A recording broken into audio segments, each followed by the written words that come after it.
हाय गंदा Pakistani father and son reaction. तो कैसे हैं आप सब? मेरा नाम उजाद है यार। आज हम वॉच करेंगे भाई इंडियन टीम की जर्नी 2007 से 2024 तक वर्ल्ड कप जीतने की। भाई साहब वाकया में बहुत ज्यादा मुश्किलात झेलनी पड़ी है क्योंकि ये बहुत ज्यादा 17 साल, बिल्कुल 17 साल का बहुत लंबा अरसा है ना। और भाई साहब ये कोई छोटा सा अरसा नहीं है वो, लेकिन भाई फाइनली इंडिया ने भाई ट्रॉफी अपने नाम की है। तो वॉच करते हैं भाई इनकी प्रॉपर जर्नी, किस तरह से इंडियन टीम ने अपने नाम की है ट्रॉफी। तो कारण करते हैं स्टार्ट। इस वीडियो में हम देखेंगे कि कैसे कमजोर माने जाने वाली इंडियन टीम ने 2007 में इनॉग्रल टी20 वर्ल्ड कप को जीता और खुद को चैंपियंस बनाया, लेकिन फिर कैसे इसके बाद के कुछ टी20 वर्ल्ड कप्स में इंडियन टीम की परफॉर्मेंस काफी स्लो पड़ गई। फिर कैसे विराट कोहली की टीम में एंट्री हुई और विराट कोहली ने आते ही टी20 वर्ल्ड कप पर मानो राज करना शुरू कर दिया, जहां वो हर एडिशन को डोमिनेट करने लगे। और फिर कैसे हम प्रेजेंट एरा में आ चुके हैं जहां कई फेल्ड अटेम्प्ट्स के बाद इंडिया ने फाइनली 2024 का टी20 वर्ल्ड कप जीत लिया है। इस वीडियो में हम 2007 से लेकर अभी तक के हर टी20 वर्ल्ड कप में इंडियन टीम की जर्नी के बारे में जानेंगे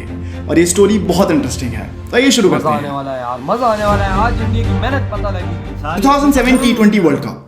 2007 में आईसीसी पहली बार टी20 वर्ल्ड कप ऑर्गेनाइज कराने वाली थी, जहां क्रिकेट के इस नए फॉर्मेट को एक बड़े लेवल पर पहली बार टेस्ट किया जाने वाला था। क्या ये फॉर्मेट ऑडियंसेस के साथ कितना घुल पाता है। इस एडिशन के लिए टीम इंडिया की कंडीशन थोड़ी कमजोर लग रही थी, ऑनेस्टली थोड़ी नहीं, बहुत ज्यादा। इसी साल हुए ओडीआई वर्ल्ड कप में इंडिया ग्रुप स्टेज से ही बाहर हो गई थी, जिस वजह से देश भर के क्रिकेट फैंस इंडियन टीम से बहुत डिसअपॉइंटेड थे और कोई भी इंडियन टीम के टी20 कैंपेन में विश्वास नहीं दिखा रहा था। और जहां कंडीशन इतनी कमजोर थी वहां टीम कुछ बड़े चेंजेस की मांग कर रही थी। और जब यही चेंजेस हुए तो इंडियन टीम के ऊपर विश्वास भी बढ़ने लगा। इंडियन क्रिकेट के लेजेंड सचिन तेंदुलकर, सौरव गांगुली और राहुल द्रविड़ ने टी20 वर्ल्ड कप खेलने से मना कर दिया था। कई बार ट्राई करने के बाद भी आईसीसी ट्रॉफी ना जीत पाने की वजह से इन बड़े प्लेयर्स ने डिसाइड करा कि अब यंगर जनरेशन के प्लेयर्स को मौका देना चाहिए। और इसी सोच से मैनेजमेंट ने एक फ्रेश टीम बनाई जिसमें सब प्लेयर्स यंगस्टर्स थे और टीम की कैप्टनसी दी गई एमएस धोनी को। एमएस धोनी वैसे तो पहली बार इंडियन टीम की कैप्टनसी कर रहे थे, लेकिन जिस काम और कंपोज नेचर से उन्होंने अपनी लीडरशिप दिखाई उससे लग रहा था कि वो एक बहुत ही एक्सपीरियंस्ड कैप्टन है। Group stage. इंडिया के ग्रुप में इंडिया के अलावा थी स्कॉटलैंड और पाकिस्तान। इंडिया का टी20 वर्ल्ड कप कैंपेन स्कॉटलैंड के खिलाफ शुरू होने वाला था, लेकिन ये मैच बारिश की वजह से हो ही नहीं पाया और फिर इंडिया का अगला मैच खेला गया अपने सबसे बड़े राइवल पाकिस्तान के खिलाफ। और ये मैच अपने आप में ही बहुत इंटरेस्टिंग था। जब दोनों टीम्स का स्कोर टाई हो गया तो इस टाई को तोड़ने के लिए बोल्ड आउट रूल का इस्तेमाल करा गया। इसमें दोनों टीम्स के प्लेयर्स को आगे आकर खाली विकेट्स पे बॉल को हिट करना था और जो टीम अपने 5 अटेम्प्ट्स में ऐसा सबसे ज्यादा बार कर पाती वो टीम विनर बन जाती। इस मैच में इंडिया की तरफ से सहवाग, रॉबिन उथप्पा और हरभजन सिंह इस कॉन्टेस्ट के लिए आगे आए और तीनों ने ही बॉल को विकेट्स पे हिट किया और इस तरह इंडियन टीम इस मैच की विनर बनी। इस मैच को जीतने के साथ ही इंडियन टीम सुपर 8 राउंड के लिए क्वालिफाई कर गई और यहाँ इंडिया के ग्रुप में थी साउथ अफ्रीका, इंग्लैंड और न्यूजीलैंड। पहला मैच न्यूजीलैंड के खिलाफ इंडियन टीम हार गई, लेकिन इसके बाद से इस वर्ल्ड कप कैंपेन का हर मैच इंडियन टीम ने जीता। अगले ही मैच में इंग्लैंड के खिलाफ युवराज सिंह ने लगातार 6 सिक्सेस का रिकॉर्ड बनाया और इंडिया ने यह मैच 18 रन से जीता। इसी मैच में युवराज सिंह ने आज तक के इंटरनेशनल टी20 क्रिकेट की फास्टेस्ट हाफ सेंचुरी भी बनाई और इसी मैच में बॉलर जोगिंदर शर्मा को प्लेइंग 11 में भी लाया गया। जोगिंदर शर्मा की स्टोरी भी अपने आप में ही बहुत इंटरेस्टिंग है और इनकी कहानी मैं आपको वीडियो में आगे बताऊंगा। इसका अगला मैच इंडिया के लिए सुपर 8 राउंड का आखिरी मैच था और ये मैच बड़ा ही क्रूशियल था। यहाँ इंडिया और साउथ अफ्रीका भिड़ने वाली थी और इस मैच में न केवल इंडिया को जीतना था बल्कि एक अच्छे नेट रन रेट से जीतना था और सिर्फ तभी वो सेमीफाइनल्स के लिए क्वालिफाई कर सकते थे। मैच शुरू होता है और इंडिया पहले बैटिंग करते हुए 153 रन का स्कोर बनाती है। अब अगर इंडिया को सेमीफाइनल्स में क्वालिफाई करना था तो इंडियन बॉलर्स को साउथ अफ्रीका के स्कोर को 126 रन से पहले रोकना था। अब अगर साउथ अफ्रीका 126 रन से ज्यादा बना लेती फिर चाहे वो मैच ही क्यों ना हार जाते, लेकिन तब भी वो सेमीफाइनल्स के लिए क्वालिफाई कर जाते। यानी अब सेमीफाइनल में जाने के लिए इंडियन कैप्टन एमएस धोनी सहित इंडियन बॉलर्स को 126 रन का स्कोर डिफेंड करना था। खैर इस मैच में ऐसा करना ज्यादा मुश्किल साबित नहीं हुआ, थैंक्स टू आरपी सिंह जिन्होंने इस मैच में 4 विकेट्स ली थी और साउथ अफ्रीका के स्कोर को 116 रन पर ही रोक दिया था। इंडिया ने मैच 37 रन से जीता और सेमीफाइनल्स के लिए क्वालिफाई कर गई। अब बारी थी सेमीफाइनल्स की, जो खेला जा रहा था माइटी ऑस्ट्रेलिया के खिलाफ, जो पिछले एक डिकेड में मल्टीपल आईसीसी ट्रॉफीज जीत चुकी थी। इस मैच में युवराज सिंह ने 30 बॉल्स पर 70 रन जड़े और इस तरह इंडिया ने ऑस्ट्रेलिया को 189 रन का टारगेट दिया। ऑस्ट्रेलिया बैटिंग करने आई तो एमएसडी की फील्ड प्लेसमेंट और पेस बॉलर्स के जाल में फंसकर समय समय पर अपनी विकेट गंवाती रही। हाँ, मैथ्यू एडन के 62 और एंड्रू साइमंस के 43 जरूर एक वक्त पर इंडियन टीम की चिंता बन रहे थे, लेकिन फिर जब इनकी भी विकेट गिरी तो ऑस्ट्रेलिया को मैच में वापसी करने का मौका ही नहीं मिला। इस विक्ट्री के साथ ही इंडियन टीम अब फाइनल्स में पहुंच चुकी थी और जो दूसरी टीम फाइनल्स में आई वो थी पाकिस्तान, जो एक बार ग्रुप स्टेज में इंडियन टीम से हारने के बाद अपना हर मैच जीती थी और तब फाइनल्स में पहुंची थी। इंडिया वर्सेस पाकिस्तान, वो भी एक वर्ल्ड कप फाइनल। ये मैच बड़ा ही रोमांचक रहने वाला था और एज एक्सपेक्टेड ये भी एक लास्ट मोमेंट थ्रिलर में तब्दील हो गया।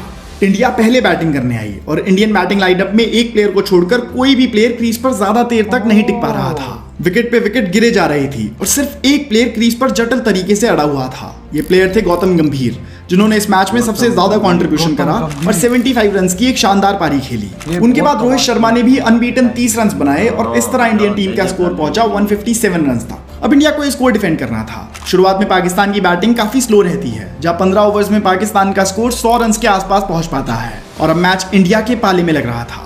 लेकिन फिर पाकिस्तानी बैट्समैन मिसबाह-उल हक हरभजन सिंह के ओवर में 3 सिक्सेस लगा देते हैं और अब मैच वापस इंडिया की ग्रिप से छूटने लगा था। मैच लास्ट ओवर तक आता है और सिचुएशन ऐसी रहती है कि अब पाकिस्तान को जीतने के लिए 13 रन चाहिए थे। लेकिन पाकिस्तान का एक बड़ा नेगेटिव पॉइंट ये था कि अब तक उनकी 9 विकेट्स गिर चुकी थी और अब क्रीज पर थे मिसबाह-उल हक। अब यहाँ दुविधा आई इंडियन कैप्टन MS धोनी के ऊपर कि भला ये आखिरी इंपॉर्टेंट ओवर किससे कराया जाए। इंडिया के जो मेन पेस बॉलर्स थे श्रीशांत, RP सिंह और इरफान पठान, उन सभी के 4-4 ओवर्स पूरे हो चुके थे और अब सिर्फ ऐसे 2 बॉलर्स थे जिनका 1-1 ओवर बचा था, हरभजन सिंह और जोगिंदर शर्मा। अब क्योंकि हरभजन सिंह एक स्पिनर थे तो उनसे आखिरी ओवर तो नहीं कराया जा सकता था, तो सिर्फ बचे जोगिंदर शर्मा। लेकिन जोगिंदर शर्मा के साथ प्रॉब्लम ये हो सकती थी कि वो एक बड़े ही मीडियोकर बॉलर साबित हो रहे थे, जिनके सामने बैट्समैन भी खुलकर खेलते थे। ऐसी टफ सिचुएशन में कैप्टन MS धोनी ने अपने बॉलर जोगिंदर शर्मा पर भरोसा दिखाया और उन्हें आखिरी ओवर के लिए बॉल थमाई। जोगिंदर शर्मा ने इस मिशन को अपने हाथों में लिया। दूसरी बॉल पर 6 आया, लेकिन तीसरी बॉल पर एक बड़ा शॉट खेलने के चक्कर में मिसबाह-उल हक श्रीशांत को अपना कैच थमा बैठे और कुछ इस तरह पाकिस्तान ऑल आउट हुई और इंडिया ने इनॉग्रल T20 वर्ल्ड कप की ट्रॉफी को जीत लिया और बन गई T20 world cup champions. MS Dhoni ने अपने डेब्यू कैप्टनसी बाउट में ही एक वर्ल्ड कप ट्रॉफी जीत ली थी और यहीं से इंडिया का 2007 T20 world cup campaign successfully finish हुआ। इस एडिशन में इंडिया के लिए लीडिंग रन गेटर थे गौतम गंभीर, जिन्होंने 7 मैचेस में 227 रन बनाए और उनके बाद थे 154 रन के साथ MS धोनी और 148 रन के साथ युवराज सिंह। साथ ही टीम के लिए लीडिंग विकेट टेकर थे RP सिंह, जिन्होंने टोटल 12 विकेट्स ली। वैसे आपको कॉन्टेक्स्ट के लिए बता दूं कि ये world cup final Joginder Sharma का आखिरी इंटरनेशनल क्रिकेट मैच था और इसके बाद से ही इंडियन मैनेजमेंट ने उन्हें कभी भी इंडियन टीम के लिए कंसिडर नहीं करा। 2009 T20 वर्ल्ड कप, 2009 का T20 world cup England host कर रही थी और इस वर्ल्ड कप का फॉर्मेट भी लास्ट वर्ल्ड कप के जैसा ही था। इस वर्ल्ड कप में इंडिया बतौर डिफेंडिंग चैंपियंस आ रही थी। इंडिया के ग्रुप में इंडिया के अलावा बांग्लादेश और आइलैंड जैसी टीम्स थी, इसलिए ऐसा लग रहा था कि इंडिया उन दोनों को हराकर सुपर 8 में क्वालिफाई कर जाएगी और बिल्कुल वैसा ही होता है, जहां पर इंडिया बांग्लादेश को 25 रन से और आइलैंड को 8 विकेट से हराकर सुपर 8 के लिए आराम से क्वालिफाई कर जाती है। इन मैचेस में इंडिया के लिए स्टार परफॉर्मर्स रहते हैं गौतम गंभीर और रोहित शर्मा, बट सुपर 8 में आते ही चीजें बिल्कुल अलग हो जाती हैं। जहां ग्रुप स्टेज में इंडिया एक्सेप्शनल परफॉर्म कर रही थी, वहीं सुपर 8 स्टेज में इंडिया एक भी मैच नहीं जीत पाती। हाँ सही सुना, एक भी नहीं। इंडिया के ग्रुप में इंग्लैंड, वेस्ट इंडीज और साउथ अफ्रीका जैसी टीम्स थी, तो ये सुपर 8 राउंड उनके लिए बहुत टफ था। इंडिया का पहला मैच वेस्ट इंडीज के खिलाफ होता है, जो कि एक हद तक सही भी जा रहा था। इंडिया पहले बैटिंग करते हुए 153 रन का एक फाइटिंग टोटल खड़ा करती है, लेकिन फिर वेस्ट इंडीज के ड्वेन ब्रावो एक परफेक्ट ऑलराउंडर परफॉर्मेंस दिखाते हैं और इंडिया की पकड़ से मैच छीन लेते हैं। पहले तो वो बॉल से 3 विकेट चटकाते हैं और फिर सिर्फ 36 बॉल्स में 66 रन की पारी खेलते हैं। फिर अगला मैच इंग्लैंड के खिलाफ एक क्लोज एनकाउंटर साबित होता है, जहां इंडिया सिर्फ 3 रन से हार जाती है। इंडिया के सुपर 8 से बाहर होने के बाद अब इंडिया पे एक मैच बचा था, जहां इंडिया एटलीस्ट अपनी इज्जत बचा सकती थी। इंडिया का आखिरी मैच साउथ अफ्रीका के खिलाफ था और इंडिया वो मैच भी हार जाती है। साउथ अफ्रीका ने केवल 131 रन का ही टारगेट दिया था, लेकिन इंडियन बैटिंग लाइनअप उसे चेज नहीं कर पाया। जो टीम ग्रुप स्टेज में अनबीटन रही थी, उसे सुपर 8 राउंड में सिर्फ निराशा ही मिली। 2009 की T20 वर्ल्ड कप में इंडिया के लिए लीडिंग रन गेटर रहे युवराज सिंह, जिन्होंने टोटल 153 रन बनाए। साथ ही लीडिंग विकेट टेकर रहे प्रज्ञान ओझा और जहीर खान, जहां दोनों ने ही 7-7 विकेट्स ली। अब आता है 2010 T20 वर्ल्ड कप। 2010 के T20 वर्ल्ड कप को वेस्ट इंडीज होस्ट कर रही थी। इस बार इंडियन स्क्वाड में हमें कुछ चेंजेस देखने को मिले। कुछ बड़े प्लेयर्स जैसे वीरेंद्र सहवाग, ईशांत शर्मा, RP सिंह, इरफान पठान और प्रवीण कुमार टीम का पार्ट नहीं थे और टीम में कुछ नए प्लेयर्स की एंट्री हुई, जिनमें थे आशीष नेहरा, पीयूष चावला, विनय कुमार, दिनेश कार्तिक और मुरली विजय। अगर हम इंडिया की 2010 की परफॉर्मेंस को 2009 के T20 वर्ल्ड कप की परफॉर्मेंस से कंपेयर करें तो हार्डली कोई चेंज देखने को मिलता है। इंडिया ने जितना डिसअपॉइंट 2009 के T20 वर्ल्ड कप में करा था, उन्होंने उतनी ही बेकार परफॉर्मेंस इस वर्ल्ड कप में भी जारी रखी। इंडिया के ग्रुप में इंडिया के अलावा साउथ अफ्रीका और अफगानिस्तान जैसी टीम्स थी। ग्रुप स्टेज में इंडिया बेहद ही अच्छा परफॉर्म करती है और दोनों ही टीम साउथ अफ्रीका और अफगानिस्तान को हरा देती है। अगर ग्रुप स्टेज में हम आइकॉनिक मोमेंट्स की बात करें तो एक इनिंग हमारे सामने आती है जिसे हम इंडियन फैंस आज भी याद रखते हैं। वो इनिंग थी सुरेश रैना की साउथ अफ्रीका के खिलाफ, जब वो काफी ब्यूटीफुल बैटिंग का प्रदर्शन करते हैं और एक रिकॉर्ड ब्रेकिंग सेंचुरी बना देते हैं। रैना उस इनिंग में 60 बॉल्स खेलते हैं और 101 रन बनाते हैं और यही वो पारी थी जिसने इंडिया को साउथ अफ्रीका जैसी टीम्स को हराने में मदद करी। इसी पारी के साथ सुरेश रैना पहले इंडियन प्लेयर बन गए जिन्होंने एक इंटरनेशनल T20 मैच में एक सेंचुरी बनाई हो। और मानो या ना मानो, वो सेंचुरी आज तक भी T20 वर्ल्ड कप में एक इंडियन प्लेयर द्वारा लगाई गई इकलौती सेंचुरी है। इसी के साथ इंडिया सुपर 8 राउंड के लिए उतरती है, जहां इंडिया को वेस्ट इंडीज, ऑस्ट्रेलिया और श्रीलंका से भिड़ना था। और जैसा कि हमने पहले भी डिस्कस करा, इंडिया अपने इन सारे मैचेस को हार जाती है और इसी के साथ उनका ये T20 वर्ल्ड कप कैंपेन यहीं पे खत्म होता है।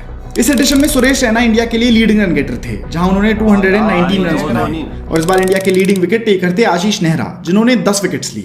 2012 T20 वर्ल्ड कप 2012 का T20 वर्ल्ड कप आ जाता है और ये वर्ल्ड कप श्रीलंका में हो रहा था। इस वर्ल्ड कप की बात करें तो विराट कोहली का पहला T20 वर्ल्ड कप था और इस टूर्नामेंट को एडिशन बाय एडिशन कैसे विराट कोहली ने डोमिनेट करा, इसकी हम वीडियो में आगे बात करेंगे। इस वर्ल्ड कप का फॉर्मेट भी पहले के वर्ल्ड कप्स की तरह ही था, जहां इंडिया को अपने पहले ग्रुप स्टेज में इंग्लैंड और अफगानिस्तान से भिड़ना था और हमेशा की तरह इंडिया ग्रुप स्टेज में काफी अच्छा परफॉर्म करती है, जहां पर वो अफगानिस्तान को 23 रन से हराते हैं। लेकिन इंडिया ने जिस तरीके से इंग्लैंड को हराया वो देखने लायक था। पहले बैटिंग करते हुए इंडिया ने 170 बनाए और इंडियन बॉलर्स ने इस तरह बॉलिंग करी कि उन्होंने इंग्लैंड की बैटिंग को 80 रन पर ही रोक दिया। उस पारी में सबसे किफायती बॉलिंग हरभजन सिंह ने करी थी, जहां उन्होंने 4 ओवर्स में सिर्फ 12 रन दिए और 4 विकेट्स लिए। इंडिया सुपर 8 के लिए क्वालिफाई कर चुकी थी, जहां उनका मुकाबला पाकिस्तान, ऑस्ट्रेलिया और साउथ अफ्रीका से होना था। और पिछले एडिशंस के मुकाबले इस एडिशन में इंडियन टीम की परफॉर्मेंस बेहतर थी, जहां पर वो फोकस्ड क्रिकेट खेल रहे थे और इसी वजह से उन्होंने सुपर 8 राउंड में भी कुछ मैचेस जीते। पहला मैच ऑस्ट्रेलिया से हारने के बाद इंडिया ने पाकिस्तान और साउथ अफ्रीका के खिलाफ मैचेस में जीत दर्ज करी। साउथ अफ्रीका वाला मैच इंडिया महज 1 रन से जीतती है और इसका क्रेडिट जाता है युवराज सिंह को, जिन्होंने बैट से 21 रन बनाए थे और बॉल से 2 विकेट छटकाए। बट इस पॉइंट के बाद इंडिया की किस्मत उनका साथ नहीं देती। पिछले कुछ वर्ल्ड कप्स के कंपैरिजन में भले ही इंडिया आउटस्टैंडिंग परफॉर्म करती है, लेकिन सेमीफाइनल में इस बार भी जगह नहीं बना पाती। इंडिया साउथ अफ्रीका के खिलाफ जीत जरूर गई थी, लेकिन मार्जिन बिल्कुल ही कम था, जिसकी वजह से इंडिया का नेट रन रेट कम रह गया और कम नेट रन रेट की वजह से इंडिया बाहर हो गई। लेकिन इस वर्ल्ड कप को देखने में हर इंडियन को मजा आया। एक तो इसलिए कि 2011 में जीते ओडीआई वर्ल्ड कप की खुशी थी और दूसरा इसलिए कि इंडिया ने काफी समय बाद T20 वर्ल्ड कप में इतना कॉम्पिटिटिव और एक्सीलेंट परफॉर्म करा था। इस एडिशन में टीम इंडिया के लीडिंग रन गेटर रहे विराट कोहली, जिन्होंने 185 रन बनाए और लीडिंग विकेट टेकर रहे लक्ष्मीपति बालाजी, जिन्होंने 9 विकेट्स ली। साल आता है 2014 और इस साल का T20 वर्ल्ड कप बांग्लादेश में होना था। इस वर्ल्ड कप को फैंस हमेशा उस स्टार्टिंग पॉइंट की तरह देखते हैं, जहां से इंडियन टीम का वो दौर शुरू हुआ जहां वो आईसीसी टूर्नामेंट्स में चोक करने लगी। लेकिन इस टूर्नामेंट की एक खास बात थी कि इंडिया ने इस टूर्नामेंट में अपनी पिछली T20 वर्ल्ड कप परफॉर्मेंस के कंपैरेटिवली बहुत अच्छा परफॉर्म करा था और इसका सबसे बड़ा रीजन थे Virat Kohli. World cup editions की बात करें तो ऐसा पहली बार होने वाला था कि इस वर्ल्ड कप में 16 टीम्स खेलने वाली थी, यानी कि ये वर्ल्ड कप बहुत ही कॉम्पिटिटिव और एक्साइटिंग होने वाला था। अगर ग्रुप स्टेज की बात करें तो इंडिया के ग्रुप में इंडिया के अलावा ऑस्ट्रेलिया, पाकिस्तान, वेस्ट इंडीज और बांग्लादेश थी। इस ग्रुप को अगर आप आज देख रहे हो तो ये काफी नॉर्मल लग रहा होगा, जिसमें वेस्ट इंडीज और बांग्लादेश जैसी टीम्स वीक लग रही हों, लेकिन उस टाइम पर T20 क्रिकेट बहुत कॉम्पिटिटिव था और वेस्ट इंडीज तो इवन डिफेंडिंग चैंपियंस थी, तो ये ग्रुप काफी टफ माना जा रहा था और ऑनेस्टली बताऊं तो वो था भी।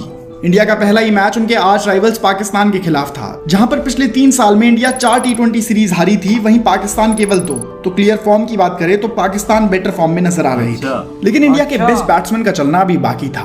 वही बैट्समैन जो आगे चलकर T20 वर्ल्ड कप का बेस्ट बैट्समैन बनने वाला था। इंडिया वर्सेस पाकिस्तान का वो मैच काफी लो स्कोरिंग रहता है, जहां पर इंडिया को केवल 131 रन का टारगेट चेस करना था और विराट कोहली के नॉट आउट 36 और सुरेश रैना के नॉट आउट 35 रन की बदौलत इंडिया वो मैच इजीली जीत जाती है। इंडियन टीम फैंस की उम्मीदों के बियॉन्ड जाकर उस ग्रुप स्टेज को एक तरफा डोमिनेट करती है, जहां वो अगले मैच में पहले वेस्ट इंडीज, फिर बांग्लादेश और फाइनली ऑस्ट्रेलिया को भी हराकर ग्रुप स्टेज में नंबर 1 पोजीशन पे फिनिश करती है। ये कहना बिल्कुल गलत नहीं होगा कि ग्रुप स्टेज में इतना कंपटीशन होने के बावजूद भी इंडियन टीम ने दूसरी टीम्स को कभी भी मैच में पकड़ बनाने का मौका ही नहीं दिया।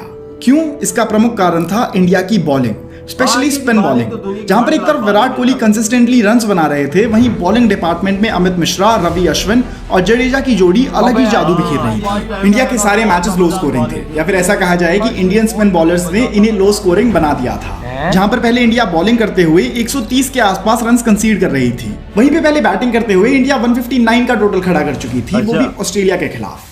और जवाब में चेज करने आई ऑस्ट्रेलिया की इंडियन स्पिनर्स के खिलाफ एक ना चली और रवि अश्विन और अमित मिश्रा ने ऑस्ट्रेलिया की पूरी बैटिंग लाइनअप को 86 रन पर ही ऑल आउट कर दिया।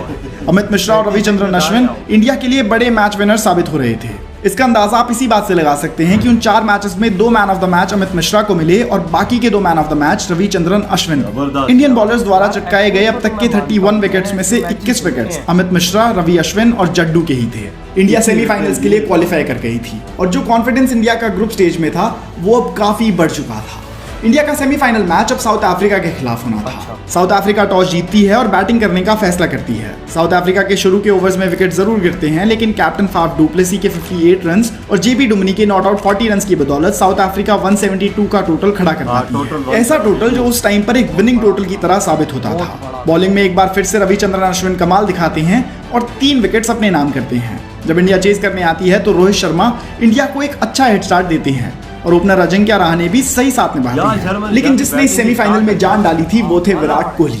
इंडिया एक वक्त पर अपने दोनों ओपनर्स को गवाकर 77 रन्स पर 2 विकेट्स के स्कोर पर थी और आस्किंग रन रेट करीब 10 के आसपास था। लेकिन विराट कोहली इस वक्त पर एक मैच विनिंग नॉक खेलते हैं और इंडिया 5 बॉल्स रहते ही इस मैच को जीत जाती है। विराट कोहली उस मैच में नॉट आउट 72 बनाते हैं और इसी के लिए राइटफुली उन्हें मैन ऑफ द मैच भी मिलता है। अब इंडिया और वर्ल्ड कप की ट्रॉफी के बीच केवल एक मैच का फासला था, वो फाइनल मैच जो कि इंडिया की 2nd consecutive ICC trophy decide कर सकता था। बट प्रॉब्लम ये थी कि इस फासले के बीच एक टीम खड़ी हुई थी, श्रीलंका। जो श्रीलंकन टीम साल दर साल आईसीसी फाइनल्स में हार रही थी, वही टीम इस बार इंडियन टीम को फेस करने के लिए पूरी तरह से तैयार थी। इंडिया की पहले बैटिंग आती है और ये कहना बिल्कुल सही होगा कि श्रीलंका उस फाइनल में इंडिया के बैटिंग लाइनअप को पूरी तरह शांत कर देती है। नुआन कुलासेकरा और लसित मलिंगा की यॉर्कर्स इंडियन बैट्समैन को रन बनाने का मौका ही नहीं देती। इंडिया अपने 20 ओवर्स के एंड में केवल 130 रन बना पाती है और वो भी विराट कोहली के 77 रन की बदौलत। वरना अगर विराट कोहली आउट हो जाते तो ये टीम टोटल शायद 100 रन का आंकड़ा भी पार नहीं कर पाता। जवाब में श्रीलंका आती है और इंडिया को 6 विकेट से हरा के अपना पहला T20 वर्ल्ड कप जीतने में कामयाब होती है। श्रीलंका की इस विन को हम 2011 के ओडीआई वर्ल्ड कप के फाइनल के रिवेंज की तरह भी देख सकते हैं। इस वर्ल्ड कप एडिशन में विराट कोहली ने 319 रन बनाए थे, जो कि किसी भी T20 वर्ल्ड कप एडिशन के लिए हाईएस्ट है। उन्होंने तिलक रत्न दिलशान का इनफेमस रिकॉर्ड तोड़ा था, जहां उन्होंने 2009 के T20 वर्ल्ड कप में 317 रन बनाए थे और ऑब्वियसली इसलिए इस वर्ल्ड कप का player of the tournament award Virat Kohli को ही मिला। ये रिकॉर्ड इतना स्पेशल है कि इसे आज 10 साल बाद भी कोई प्लेयर नहीं तोड़ पाया है। इस एडिशन में इंडिया के लिए लीडिंग विकेट टेकर थे रविचंद्रन अश्विन, जिन्होंने 11 विकेट्स ली। अब इसके बाद 2016 का T20 वर्ल्ड कप आ जाता है और ये वर्ल्ड कप खुद इंडिया होस्ट कर रही थी। हम डिनाई नहीं कर सकते कि ये वर्ल्ड कप अब की जनरेशन को सबसे अच्छे तरीके से याद होगा, जहां इस वर्ल्ड कप में हमें कई आइकॉनिक मोमेंट्स विटनेस करने को मिली। इंडियन टीम की स्क्वाड पिछले बार के कंपैरिजन में थोड़े नए और यंग टैलेंट से भरी हुई थी। बॉलिंग में हार्दिक पांड्या, जसप्रीत बुमराह और पवन नेगी अपना वर्ल्ड कप डेब्यू कर रहे थे। वहीं दूसरी तरफ टीम में MS धोनी, आशीष नेहरा और हरभजन सिंह जैसे एक्सपीरियंस प्लेयर्स भी थे, जो टीम को एक अच्छा बैलेंस दे रहे थे। इस टूर्नामेंट का फॉर्मेट भी पिछले वर्ल्ड कप के जैसा ही था, जहां पर 10 टीम्स को 5-5 के ग्रुप में बांटा गया। इंडिया के ग्रुप की बात करी जाए तो इंडिया के साथ ऑस्ट्रेलिया, न्यूजीलैंड, पाकिस्तान और बांग्लादेश थी। पहला मैच इंडिया का न्यूजीलैंड के खिलाफ था, जिसमें आते ही इंडिया को एक शर्मनाक हार का सामना करना पड़ा। न्यूजीलैंड टॉस जीतकर पहले बैटिंग करने का फैसला करती है और ऐसे में इंडियन बॉलर्स उन्हें 126 रन पर रोक देते हैं। अगर आप मेरे से आज भी पूछोगे कि ये टारगेट चेज होगा या नहीं, तो सभी फैंस की तरह मैं भी 100% श्योरिटी से कहूंगा कि हाँ, ये टारगेट इंडिया इजीली चेज कर लेगी। बट जो फिर न्यूजीलैंड के बॉलर्स ने तांडव शुरू करा वो देखने लायक था। शुरुआत से लेकर एंड तक हर पॉइंट पे उन्होंने इंडिया के विकेट्स लिए और महज 79 रन पर इंडिया को ऑल आउट करके एक शर्मनाक हार थमा दिया। ये वर्ल्ड कप इंडिया के लिए लास्ट वर्ल्ड कप जैसा नहीं होने वाला था। इसमें भी इंडिया को अनेक मुश्किलों का सामना करना था। अगला मैच इंडिया का उनके आर्च राइवल्स पाकिस्तान के खिलाफ था। इस मैच को लेकर इंडियन टीम थोड़ी श्योर थी कि पाकिस्तान को हरा सकते हैं, क्योंकि एक तो उनके पास विराट कोहली थे और दूसरी बात ये थी कि इससे पहले हुए एशिया कप में इंडिया ने पाकिस्तान को ऑलरेडी हराया हुआ था। तो उसी मोमेंटम से इंडिया इस बार भी जीत जाएगी। मैच शुरू होता है। पाकिस्तान पहले बैटिंग करते हुए 18 ओवर्स में 118 रन का टोटल खड़ा कर पाती है। 18 ओवर्स इसलिए क्योंकि बारिश के आने से 2 ओवर्स रिड्यूस करने पड़ गए थे। इंडिया इवेंचुअली उस टारगेट को इजीली चेज कर लेती है और विराट कोहली इसी प्रोसेस में एक शानदार 50 स्कोर करते हैं। इंडिया का नेक्स्ट मैच बांग्लादेश के खिलाफ था। हाँ, उसी बांग्लादेश के खिलाफ जो अभी तक भी एक भी इंटरनेशनल T20 मैच में इंडिया को नहीं हरा पाई थी। तो वर्ल्ड कप तो दूर की बात थी, लेकिन जो इस मैच में हुआ उसे आज तक भी लोग याद करते हैं। वो वन साइडेड दिखने वाला मैच कैसे नेल बाइटिंग थ्रिलर बन गया, आइए जानते हैं। बेसिकली उस मैच में हुआ कुछ ऐसा था कि इंडिया ने पहले बैटिंग करते हुए जैसे तैसे सुरेश रैना की मदद से 146 रन का टोटल खड़ा किया। लेकिन जब बांग्लादेश बैटिंग करने आई तो बांग्लादेश की बैटिंग को देखकर लग रहा था कि वो ये मैच निकाल कर ले जाएंगे। इतना कि आखिरी की 3 बॉल्स पर सिर्फ 2 रन चाहिए थे। लेकिन फिर इंडियन टीम के सेवियर बनकर आए हार्दिक पांड्या। हार्दिक पांड्या आखिरी ओवर डाल रहे थे और उन्हें आखिरी 3 बॉल में 2 रन डिफेंड करने थे। हार्दिक की इन आखिरी 3 बॉल्स में 3 विकेट्स आती हैं और इस तरह इंडिया इस मैच को सिर्फ 1 रन से जीत पाती है। वो मैच वर्ल्ड कप के बेस्ट मैचेस में से एक के तौर पर हमेशा याद रखा जाएगा। इंडिया ने पहला मैच हारने के बाद समहाउ अगले 2 मैचेस जीत लिए, लेकिन अगर उन्हें सेमीफाइनल्स में क्वालिफाई करना था तो एक मैच अभी बचा था और इंडिया को ये मैच भी हर हालत में जीतना था और ये मैच था India versus Australia. India versus Australia के इस मैच को हम एक वर्चुअल नॉकआउट भी कह सकते हैं, यानी वो दोनों ही टीम्स के लिए सेमीफाइनल से पहले एक वर्चुअल क्वार्टर फाइनल की तरह था। जो उस मैच को जीतता वो सेमीफाइनल में वेस्ट इंडीज से भिड़ता। इस मैच को भी इंडिया पिछले मैचेस की तरह नियरली हार ही रही थी। इंडिया को चेज करते समय आखिरी के 6 ओवर्स में 66 रन चाहिए थे और सिचुएशन एंड के 5 ओवर्स में और वर्स हो गई, लेकिन विराट कोहली अड़े रहे और उन्होंने एंड में रन्स की स्पीड बढ़ाकर एक नियरली हारा हुआ मैच इंडिया को जिता दिया।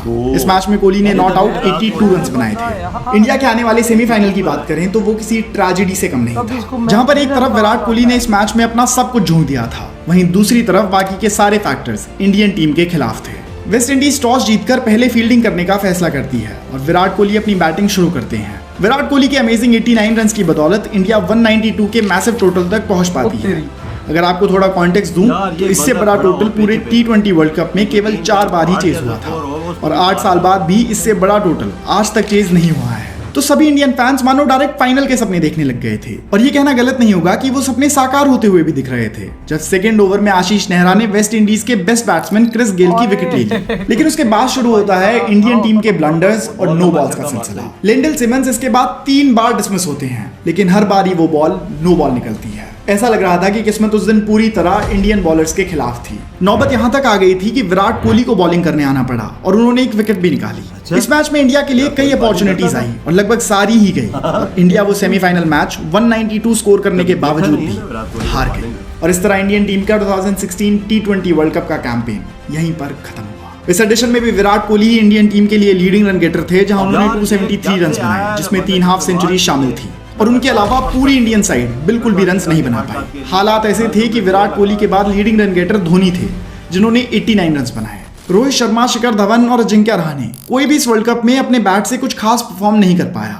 इस एडिशन में टीम के लीडिंग विकेट टेकर थे आशीष नेहरा और हार्दिक पांड्या, जहां दोनों ने ही 5-5 विकेट्स ली। 2021 T20 वर्ल्ड कप 2016 के बाद अगला T20 वर्ल्ड कप 5 साल बाद 2021 में हुआ। दरअसल इस वर्ल्ड कप को 2020 में खेला जाने वाला था, लेकिन द पेंडेमिक की वजह से इसका वेन्यू और ईयर दोनों ही चेंज करने पड़े और फाइनली ये टूर्नामेंट रखा गया 2021 में और इसके होस्ट रहे यूएई और ओमान। इस वक्त इंडियन टीम एक बड़े ट्रांजिशन फेज से गुजर रही थी। विराट कोहली ने टूर्नामेंट शुरू होने से पहले ही कह दिया था कि वो इस वर्ल्ड कप के बाद इंडियन टीम की कैप्टनसी नहीं करेंगे और यहीं पर टीम में कई नए चेहरे भी जुड़े, जैसे ऋषभ पंत, सूर्य कुमार यादव और वरुण चक्रवर्ती। इस टूर्नामेंट का फॉर्मेट पिछले वर्ल्ड कप एडिशन से बिल्कुल सिमिलर था, बस फर्क इतना था कि अब एक ग्रुप में 5 नहीं बल्कि 6 टीम्स कंपीट कर रही थी। वहीं अगर इंडिया की बात करी जाए तो इंडिया का ग्रुप थोड़ा आसान लग रहा था, मानो एक वन साइडेड ग्रुप में ही इंडिया को डाल दिया हो। इंडिया के ग्रुप में इंडिया के अलावा पाकिस्तान, अफगानिस्तान, नामीबिया, न्यूजीलैंड और स्कॉटलैंड थी। इस ग्रुप स्ट्रक्चर को देखकर तो लग रहा था कि इंडिया इजीली ग्रुप स्टेज से आसानी से क्वालिफाई कर लेगा, लेकिन फिर यही आसान सा दिखने वाला ग्रुप स्टेज इंडिया के लिए एक नाइटमेयर साबित हुआ। इंडिया का पहला मैच पाकिस्तान के खिलाफ था और पाकिस्तान अब तक इंडिया से एक भी T20 वर्ल्ड कप या फिर ODI वर्ल्ड कप का मैच नहीं जीती थी, तो पाकिस्तान अपनी पहली ऐसी जीत की तलाश में थी और ये उन्हें इस एडिशन में मिली भी। पाकिस्तान टॉस जीतकर पहले बॉलिंग करने का फैसला करती है और शाहीन शाह अफरीदी आते ही इंडियन बैटिंग लाइनअप को चीर कर रख देते हैं। इंडिया का ओपनिंग ऑर्डर कोलैप्स कर जाता है, लेकिन किसी तरह इंडिया 152 का टारगेट सेट करने में कामयाब रहती है, जिसमें मेजर कंट्रीब्यूशन विराट कोहली का था, जो कि 57 रन बनाते हैं। जवाब में पाकिस्तान बैटिंग करने आती है और उसके बाद क्या होता है ये तो आप सबको याद ही होगा। इंडिया वो मैच 10 विकेट से हारती है और ये हार इंडियन क्रिकेट के इतिहास में सबसे बड़ी हार में से एक थी। न केवल इंडिया पहली बार वर्ल्ड कप में पाकिस्तान से हारी, बल्कि ऐसा भी पहली बार था कि इंडिया किसी T20 मैच में 10 विकेट से हारी। इंडिया अब अपना पहला मैच हार चुकी थी और अगर सेमीफाइनल में क्वालिफाई करना था तो अगले सारे मैचेस जीतने थे। इंडिया का अगला ही मैच न्यूजीलैंड के खिलाफ था, जो कि पाकिस्तान से भी टफ ओपोनेंट थी। इस बात का अंदाजा आप इस बात से भी लगा लीजिए कि न्यूजीलैंड उस वर्ल्ड कप के फाइनल तक गई थी। मैच शुरू होता है और विराट कोहली इस बार भी टॉस हार जाते हैं और इंडिया पहले बैटिंग करती है और हम ये बड़ा सेफली कह सकते हैं कि इंडिया की उससे खराब बैटिंग हमने शायद ही रीसेंट वर्ल्ड कप ईयर्स में देखी हो। इंडिया केवल 110 रन ही बना पाती है और बस फिर होना क्या था, न्यूजीलैंड उस टारगेट को आसानी से चेस करके इंडिया को वर्ल्ड कप से बाहर का रास्ता दिखा देती है। अब हाँ, इंडिया अपने बचे हुए तीनों मैचेस जरूर जीतती है, लेकिन वो सेमीफाइनल्स तक का रास्ता खोलने के लिए काफी नहीं थे और यहीं पर इंडिया का 2021 का T20 वर्ल्ड कप का सफर खत्म होता है। इस एडिशन में टीम के लिए लीडिंग रन गेटर थे KL राहुल, जिन्होंने 194 रन बनाए। जिसमें 3 हाफ सेंचुरी शामिल थी। और इस वर्ल्ड कप में इंडिया के लिए लीडिंग विकेट टेकर रहे जसप्रीत बुमराह और रविंद्र जडेजा, जहां दोनों ने ही 7-7 विकेट्स लिए। 2022 T20 वर्ल्ड कप। अब बारी आती है 2022 की T20 वर्ल्ड कप एडिशन की, जो कि T20 वर्ल्ड कप का 8वां एडिशन था। ये वर्ल्ड कप पिछले T20 वर्ल्ड कप के बिल्कुल 1 साल बाद हो रहा था, और इसलिए 2021 और 2022 के वर्ल्ड कप स्क्वाड्स के बीच में आपको ज्यादा चेंजेस देखने को नहीं मिलेंगे। हाँ, एक चीज जरूर देखने को मिलेगा कि वरुण चक्रवर्ती की जगह अब टीम में अर्शदीप सिंह आ गए थे। ये वर्ल्ड कप काफी स्पेशल था और इसमें हमें इंडियन टीम के कई आइकॉनिक मोमेंट्स भी देखने को मिले। इस बार इंडिया के ग्रुप में पाकिस्तान और साउथ अफ्रीका जैसी स्ट्रॉन्ग टीम्स भी थी, और बांग्लादेश, नीदरलैंड्स और जिम्बाब्वे जैसी वीक टीम्स भी। तो ये ग्रुप काफी बैलेंस नजर आ रहा था। इंडिया का पहला मैच लगभग हर बार की तरह ही पाकिस्तान के खिलाफ था। ये मैच कहीं ना कहीं उस फ्रस्ट्रेशन को छुपा रहा था जो हर इंडियन फैन के दिल में थी। हर इंडियन फैन उस दिन 2021 वाली हार का बदला लेने को उत्सुक था, और जितनी हाइप इस मैच की करी जाती है शायद ही किसी और मैच की करी जाती हो। इंडिया टॉस जीतती है और पहले फील्डिंग करने का फैसला करती है। इंडिया की शुरुआत काफी अच्छी रहती है, क्योंकि वो पाकिस्तानी बैटिंग लाइनअप के बेस्ट बैट्समैन मोहम्मद रिजवान और बाबर आजम को आउट कर देते हैं। उसके बाद से पाकिस्तान की बैटिंग में अप्स एंड डाउन्स आते रहते हैं, और इवेंचुअली पाकिस्तान 159 का टोटल खड़ा करती है। जब इंडिया चेज करने आती है तो इंडिया की शुरुआत भी बेहद खराब रहती है, जहां इंडिया एक वक्त पर 33 रन्स फॉर 4 विकेट्स के स्कोर पर थी। सभी को डर था कि इंडिया पिछली बार की तरह ही चोक ना कर जाए, लेकिन इस वक्त पर विराट कोहली क्रीज पर मौजूद थे। और अगर T20 वर्ल्ड कप में चेस की बात हो तो बाकी सभी बैट्समैन एक तरफ और विराट कोहली एक तरफ। विराट कोहली ने हार्दिक पांड्या के साथ मिलकर एक बेहतरीन पार्टनरशिप रची और इंडिया वो मैच जीत गई। कुछ ही ओवर्स पहले इंडिया के विनिंग चांसेस 3.1% थे, और विराट कोहली ने इस मैच को यहां से निकालकर इंडिया को जीत दिलाई। ये सब हो पाया विराट कोहली के उन 2 लेजेंडरी शॉट्स की वजह से जो उन्होंने हारिस रॉफ के ओवर में लगाए थे। विराट कोहली ने 82 रन्स की एक शानदार पारी खेली, और जब उनसे इसके बारे में एक पोस्ट मैच इंटरव्यू में पूछा गया तो उन्होंने अपनी इस नॉक को अपने करियर में सबसे ऊपर रैंक करा। इंडिया का अगला मैच नीदरलैंड्स के खिलाफ था, जो वो ऑब्वियसली वन साइडेड तरीके से जीत गए, लेकिन अगले ही मैच में इंडिया को साउथ अफ्रीका से हार का सामना करना पड़ा। इंडिया पहले बैटिंग करते हुए एक लो टोटल बनाती है, जिसका मेन क्रेडिट जाता है लुंगी नगीदी को, जो कि इंडियन बैटिंग लाइनअप को एक तरफा आउट कर देते हैं, और इंडिया केवल 133 रन ही बना पाती है, और साउथ अफ्रीका 2 बॉल रहते ही 5 विकेट से वो मैच जीत जाती है। इंडिया के नाम पर अब एक हार आ चुकी थी, और अगर उन्हें सेमीफाइनल्स के लिए क्वालिफाई करना था तो उन्हें बाकी के सारे मैच जीतने थे। बांग्लादेश के खिलाफ इंडिया अपना अगला मैच खेलने उतरती है, और ये मैच भी बहुत ज्यादा थ्रिल से भरा हुआ था। पहले बैटिंग करते हुए इंडिया 184 का स्कोर बनाने में कामयाब होती है, जिसमें मेजर कंट्रीब्यूशन विराट कोहली का था। विराट कोहली ने उस मैच में 64 रन्स बनाए, और ये उनकी 4 मैचेस में 3rd हाफ सेंचुरी थी। लेकिन तभी बारिश आ जाती है और टारगेट रिड्यूस होकर अब 150 का हो जाता है, और बांग्लादेश के लिए पूरा होता दिख रहा था जब लितन दास अपनी टीम को जीत की दहलीज पे ले जाकर खड़ा कर देते हैं। उन्होंने 27 बॉल में शानदार 60 रन्स बनाए थे, लेकिन उनका विकेट गिरते ही टीम क्रम्बल कर गई और इंडिया वो मैच बस 5 रन से जीत गई। इंडिया की बांग्लादेश के खिलाफ जीत काफी इंपॉर्टेंट थी, और उन्होंने अपना अगला मैच जिम्बाब्वे से जीतकर ग्रुप टेबल में टॉप पे जगह बना ली। अब इंडिया सेमीफाइनल्स खेल रही थी, और चांसेस थे कि इंडिया सेमीफाइनल्स जीतकर फाइनल्स में चले जाएगी, लेकिन जैसा क्रिकेट उस दिन इंग्लैंड ने खेला वो काबिलिए तारीफ था। ऐसी पिच पे जहां विराट कोहली, रोहित शर्मा और इवन सूर्य कुमार यादव नहीं चल पाए थे, उसी पिच पर इंग्लैंड ने इंडिया को 10 विकेट से हराया था, और इवेंचुअली फाइनल में जाकर उन्होंने T20 वर्ल्ड कप भी अपने नाम करा। वो हार इंडिया के लिए न केवल डिसअपॉइंटिंग थी बल्कि शर्मनाक भी थी, और इंडिया इतनी बुरी तरह हारेगी ये किसी ने एक्सपेक्ट नहीं करा था। इस एडिशन में इंडिया के लिए लीडिंग रन गेटर थे विराट कोहली, जिन्होंने 296 रन बनाए। साथ ही विराट कोहली ही टूर्नामेंट के भी लीडिंग रन गेटर थे। वहीं दूसरी तरफ इंडिया के लीडिंग विकेट टेकर रहे अर्शदीप सिंह, जिन्होंने 10 विकेट्स लिए। अब आ गया है सबसे recent T20 world cup, 2024 T20 world cup. 2024 के वर्ल्ड कप को वेस्ट इंडीज और यूएसए ने होस्ट करा, और इसमें 16 नहीं बल्कि 20 टीम्स खेल रही थी, और इसीलिए इसका नेचर काफी कॉम्पिटिटिव भी रहा। इंडिया के ग्रुप की बात करें तो इसमें एज यूजुअल पाकिस्तान थी, उसके अलावा यूएसए, कनाडा और आइलैंड थी। इंडिया का ग्रुप काफी आसान था, जहां उनका पहला मैच आइलैंड के खिलाफ था, जो कि इंडिया आसानी से जीत जाती है। पहले बैटिंग करते हुए आइलैंड केवल 96 रन पर ही ऑल आउट हो जाती है, और ये कोई सरप्राइज नहीं था। जैसे जैसे वीडियो आगे बढ़ेगी तो हमें पूरी तरह से पता चलेगा कि T20 वर्ल्ड कप में सारे मैचेस लो स्कोरिंग क्यों थे। इंडिया वो मैच 8 विकेट से जीत जाती है, जिसमें सबसे बड़ा कंट्रीब्यूशन रोहित शर्मा का होता है। रोहित एक ब्रिलियंट 50 के साथ टूर्नामेंट की शुरुआत करते हैं, और अब वो दिन फाइनली आ जाता है, जिसकी हाइप हर वर्ल्ड कप में महीनों पहले से ही शुरू हो जाती है। India versus Pakistan. अब ये कुछ नया नहीं था कि इंडिया और पाकिस्तान हर वर्ल्ड कप आमना सामना कर रही हो। इस बार वेन्यू से लेकर पिचेस तक सब कुछ बॉलिंग को सपोर्ट कर रही थी। इसका मतलब इस मैच में पाकिस्तान को एक ह्यूज एडवांटेज था, जो कि अब और ज्यादा होने वाला था, क्योंकि former Pakistani bowling legend Mohammad Amir वापसी कर रहे थे। इस मैच की हाइप इतनी बढ़ चुकी थी कि मैच की टिकट्स 8 से 10 लाख रुपए की बिक रही थी। पिच इतनी बेकार थी कि कोई भी टीम अगर टॉस जीतती तो पहले बॉलिंग करने का फैसला करती, और ठीक ऐसा ही पाकिस्तान भी करती है, और Pakistani bowlers Indian batting lineup को कोलैप्स करने की नोक पर लाकर खड़ा कर देते हैं।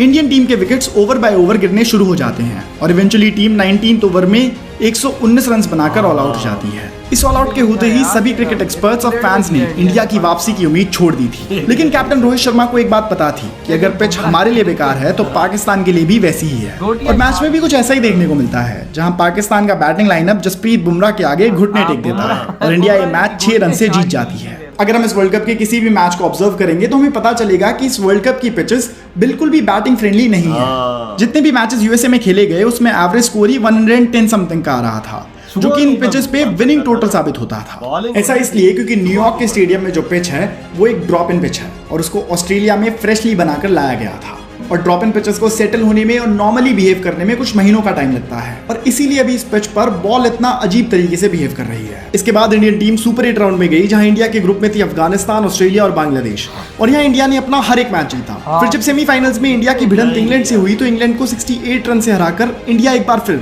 T20 वर्ल्ड कप फाइनल्स में पहुंच गई। दूसरी तरफ अफगानिस्तान को हराकर साउथ अफ्रीका भी अब फाइनल मुकाबले में पहुंच चुकी थी। Cut to today, that is 29th June, मैं ये वीडियो फाइनल मुकाबले की जस्ट बात बना रहा हूँ और आज के मैच में इंडिया ने साउथ अफ्रीका को हराकर एक बार फिर T20 वर्ल्ड कप चैंपियंस का खिताब अपने नाम कर लिया है। जहां इंडिया ने पहले बैटिंग करते हुए बोर्ड पर 176 रन लगाए, जिसमें विराट कोहली के 76 और अक्षर पटेल के 47 हाईएस्ट कंट्रीब्यूशंस थे। और फिर जब साउथ अफ्रीका बैटिंग करने आई तो अर्ली ऑन विकेट्स गंवाने के बाद ये मैच इंडिया की तरफ शिफ्ट होने लगा था। ऐसे में डीकॉक, स्टब्स और क्लासन ने रन्स का आंकड़ा आगे बढ़ाया और मैच को साउथ अफ्रीका के पाले में शिफ्ट करने लगे।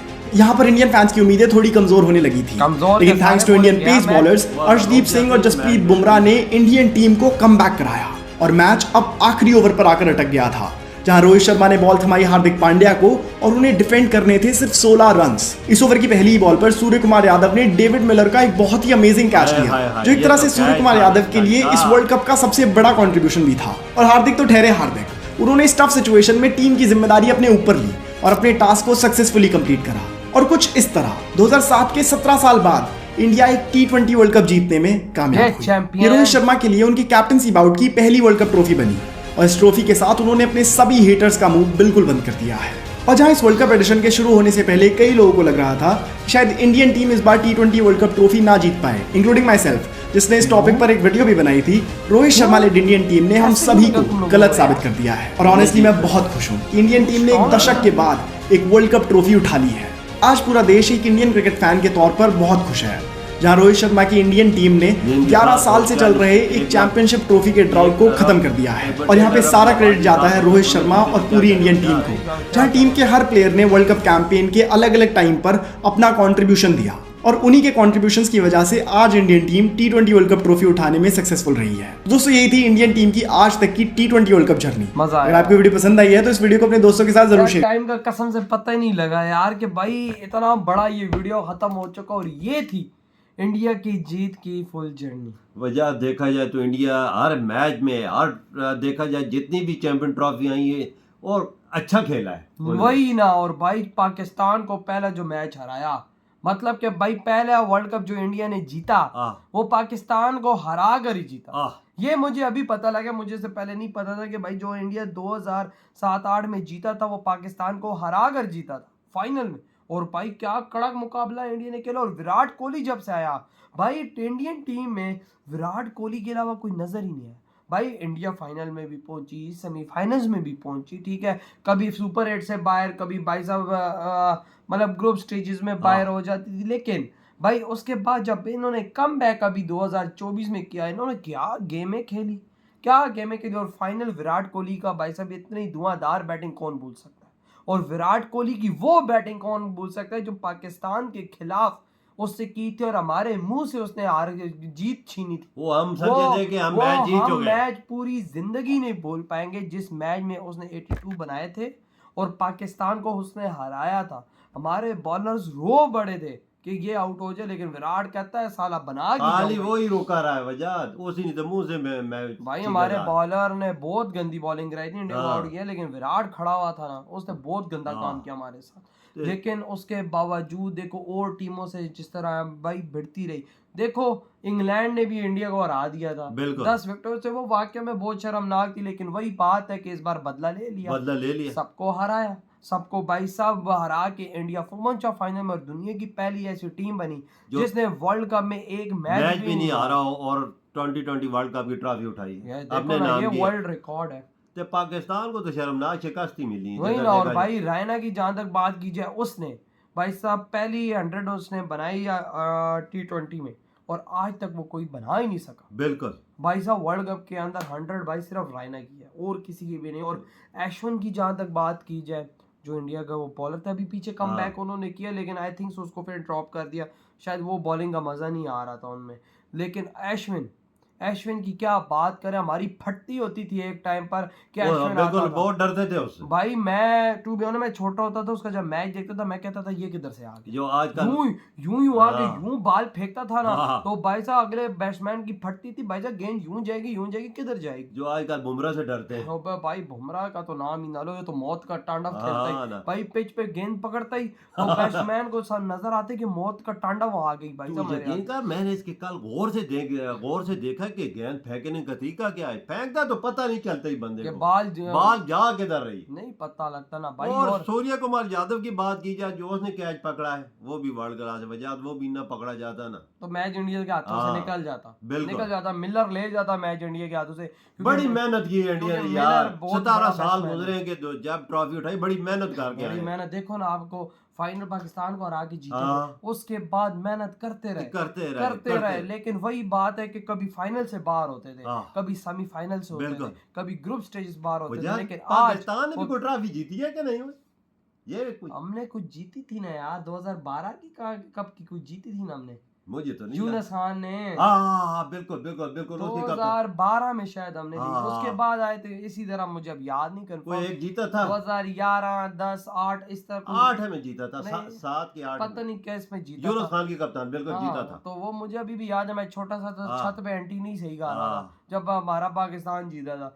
लेकिन वही पर बात यार है, जो इंडिया ने वजह मेहनत मेहनत की है, सब कुछ किया है इन 17-18 यार मैं सालों में। विराट हाँ, कोहली, वो 2024 में रंग लाई है वही मेहनत ना, मैं विराट कोहली पे हैरान हुआ हूँ कि जब से वो टीम में आया है, सबसे ज्यादा रन बनाने वाले ही वही रहा है, वजह 2020 की तारीख उठा के देख ले, उसने रनों के ढेर लगाए हैं। कसम से। तो यार भाई साहब, आपके क्या थॉट है इस जर्नी के बारे में? इंडिया ने जो वर्ल्ड कप जीता, इधर ही वीडियो करते तो तो बाय।